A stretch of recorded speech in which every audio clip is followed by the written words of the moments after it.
La liste de cadeaux s'allonge. Un présent de 12 000 $ offert par Tony Accurso au grand patron de la FTQ.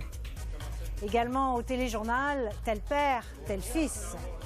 Justin Trudeau présente ses excuses pour des propos offensants à l'endroit du ministre de l'Environnement. En français, ça aurait été que le ministre était plein de merde. Welcome home. Welcome home. Et les États-Unis se retirent officiellement de l'Irak. L'heure des lourds bilans a sonné.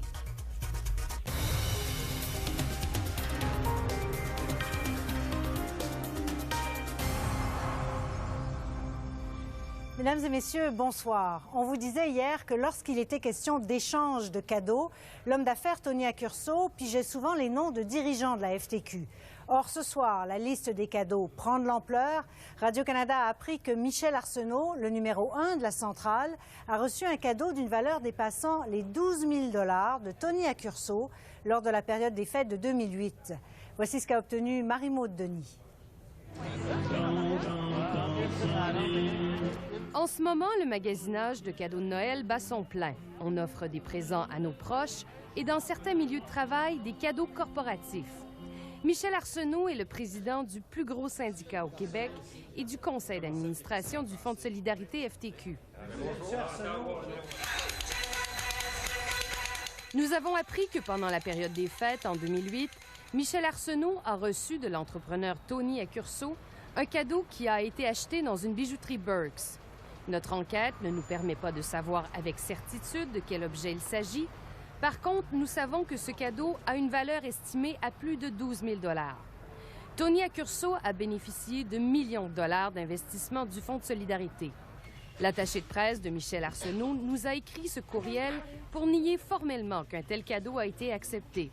Tony Accurso a également nié avoir offert un tel cadeau.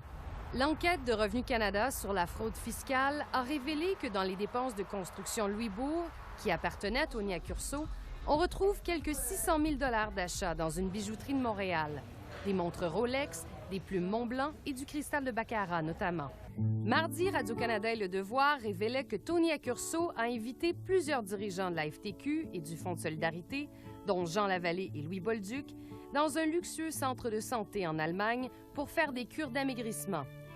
Le Fonds de solidarité soutient que depuis ce temps, il a amélioré ses règles de gouvernance. Comme pour les voyages en Allemagne, la Sûreté du Québec était au courant de ce cadeau de plus de 12 000 $ offert par Tony Accurso. Il a été impossible de poser des questions à deux anciens procureurs de la Couronne, nommés juges au cours des derniers mois, qui ont pris la décision finale de ne pas porter d'accusation dans ce volet de l'enquête diligence qui portait spécifiquement sur la FTQ. Marie-Maude Denis, Radio-Canada, Montréal. Et nous avons des suites aussi à notre exclusivité d'hier. L'ancien président de la FTQ Construction, Jean Lavallée, affirme qu'il ne savait pas que le milieu de la construction était infiltré par le crime organisé du temps où il travaillait à la centrale.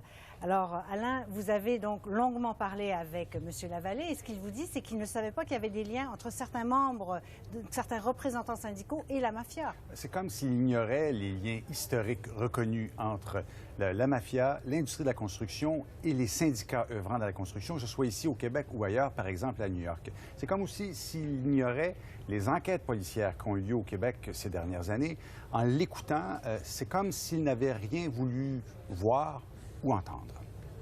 Moi, je n'ai pas voulu m'embarquer dans ça, je n'ai pas voulu m'entendre parler, je connaissais pas ce monde-là, je ne voulais pas non plus.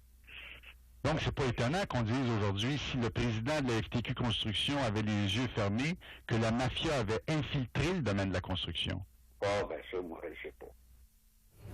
Mais est-ce qu'il n'y a pas des cas concrets quand même, Alain, où il aurait pu s'apercevoir de quelque chose? Alors, je lui ai soumis deux cas spécifiques, notamment celui de Jocelyn Dupuis, son ancien bras droit, qui était directeur général de la FTQ Construction, et les liens de Jocelyn Dupuis avec Rénal Desjardins, qui a été très proche du grand patron de la mafia pendant une certaine période, Vito Rizzuto.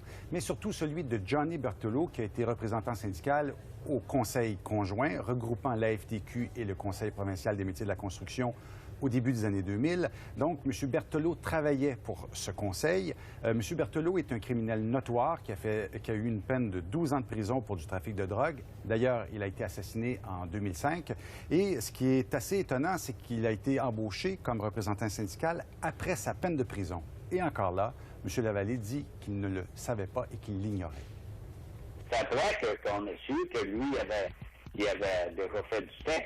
Mais le temps qu'il était à la FTQ, c'est un gars qui faisait beaucoup de bon travail pour les peintres et métiers connexes pour lesquels il travaillait. Mais c'est un mafieux, M. Lavallée. Oui, mais qu'est-ce que tu veux? Je ne savais pas, moi, que c'était un mafieux.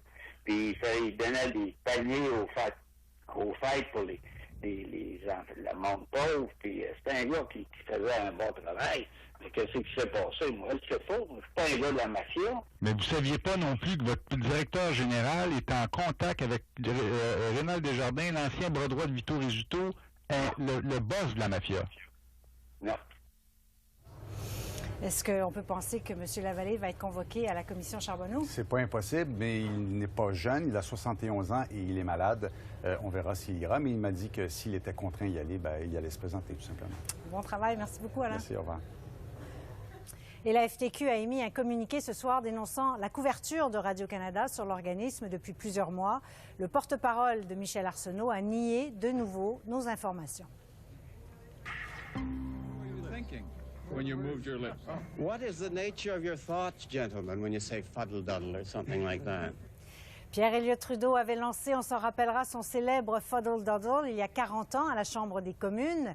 Eh bien, son fils Justin a poursuivi un peu dans la même veine aujourd'hui en criant des mots pour le moins déplacés au ministre de l'Environnement, Peter Kent, lors d'un débat enflammé sur le retrait du Canada du protocole de Kyoto.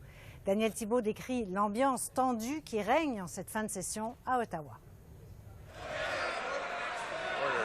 À quelques jours du congé des fêtes, la fatigue parlementaire commence-t-elle à se faire sentir?